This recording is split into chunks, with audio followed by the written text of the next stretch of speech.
If I told you things that I could pretty much confirm just about all hiring managers hate, like just absolutely hate, you wouldn't do those things, right? Right.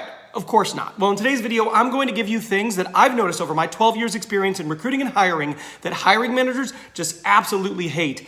These are the things that repel hiring managers. Let's go.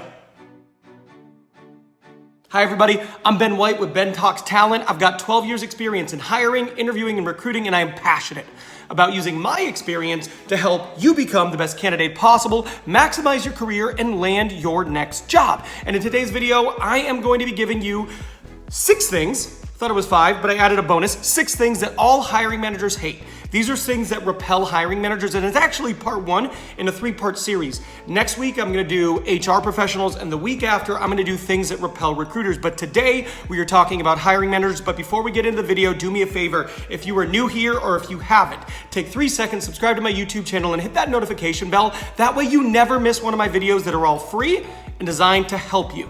With that being said, let's get into the video. Now, if you've been following me for a while, this one is going to seem familiar, but I feel like it's really important and I can't skip over that. The first thing that hiring managers hate, that repels hiring managers, you can't do it, that is indicating in a cover letter or an objective statement a different type of role than the role you are interviewing for. If your role says, if your objective letter, your objective statement or cover letter, if it says, I really want to be a design engineer, but you were going in for a project manager role, they're going to look at that and go, that's not what this is. This isn't a good candidate for me. This also goes for you saying it. So if verbally, you're in an interview and you indicate a different type of industry is really interesting to you, or a different role is very interesting to you, whether or not you were interested in this role right now, they're going to look at that and they're either going to think, 1, Ben doesn't want my role, or 2, he's probably going to leave soon for that thing he just talked about. So that's number 1, don't do it. Now, number 2 should come as no surprise, and it's any negativity whatsoever. Now, this could be about the company. This could be about your prior roles. This could be about prior bosses or company culture. Whatever it is, you just want to skip the negativity. I have never, and I mean never, like never in 12 years, had a hiring manager say to me, hey Ben, I talked to your candidate and they were incredibly negative. How refreshing. Never happens. Negativity is literally always bad. If you have an opportunity to be negative or instead put a positive spin on something or just not talk about it, you should absolutely do the latter. Don't bring the negativity to an interview. One of the common things, this is number 3, that I've heard hiring managers say in my 12 years is that this candidate is too expensive given the amount of experience and what they bring to the table.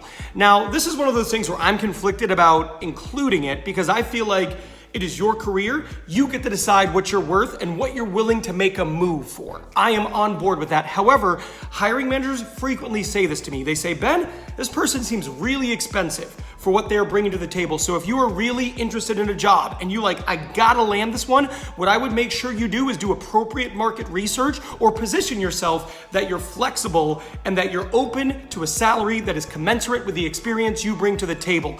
At the end of the day, salary negotiation is all about your tolerance for risk and what you're willing to walk away from versus what they are willing to walk away from. And striking that balance can be difficult, but this is number 3. This is a complaint I've heard many times from hiring managers. Number 4, you probably knew this was coming, but job hopping. If I share a resume or if one of my people on my team shares a resume with a hiring manager and there's a bunch of 1 year, 1.5 year, 2 year, 6 month stints, they're going to look at that and they are going to comment. I've never had a hiring manager say to me, ooh, Ben, is this a job hopper?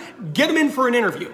I kind of hate that term because I feel like when hiring managers look at it and they call someone a job hopper, oftentimes they're actually not. They were doing contract work or the length of time is actually appropriate, but they're not as long as they would have liked. They like to see 5 years, 6 years, 7 years. The national average in the United States is 3.1 years. So if you're in a role for 3 years, 3 years, 3 years, to me, you are not a job hopper. But had to put this on there, couldn't make this video without including it. Hiring managers, one of their biggest turnoffs is someone they perceive to be a job hopper. Number 5, and this is a really important one, and it's one of those that I think is harder to know if you're doing it or not. So I'll talk a little bit about how you can avoid that. But giving them a feeling that you are going to disrupt the team chemistry they have worked hard to establish. Look, I can tell you as somebody who manages a team, you work really hard to establish a good team chemistry in which people are working collaboratively, and it is not challenging, and people are motivated to show up and do their work. Bringing someone in who you think could disrupt that and make it harder for you to retain that balance of a good team and good team chemistry, they were afraid of that. So one of the things you should do really in the hiring process is, you should ask a question like, how would you describe your team? How would you describe your team chemistry? Listen to that, it's important. And then as you go into subsequent interviews and they ask you about you or how would former teammates describe you, you want to make it line up with their vision of what a good team is. And that's a good way to avoid them thinking you might disrupt team chemistry. Now, the last thing that totally repels hiring managers is not answering their interview questions or droning on and on and on and on and on and on and on.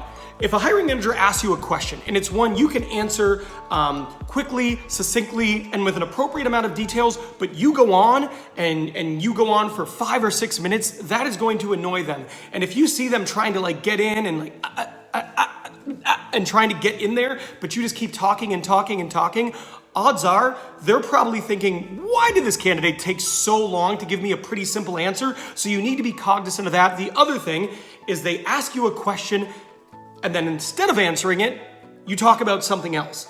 And I know some people think, well, it was a question I didn't have experience in, or I didn't know if I could give a good answer, so I just said something else.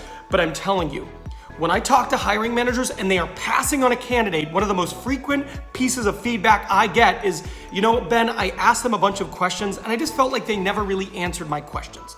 So my advice here is avoid doing that because it really does bother hiring managers.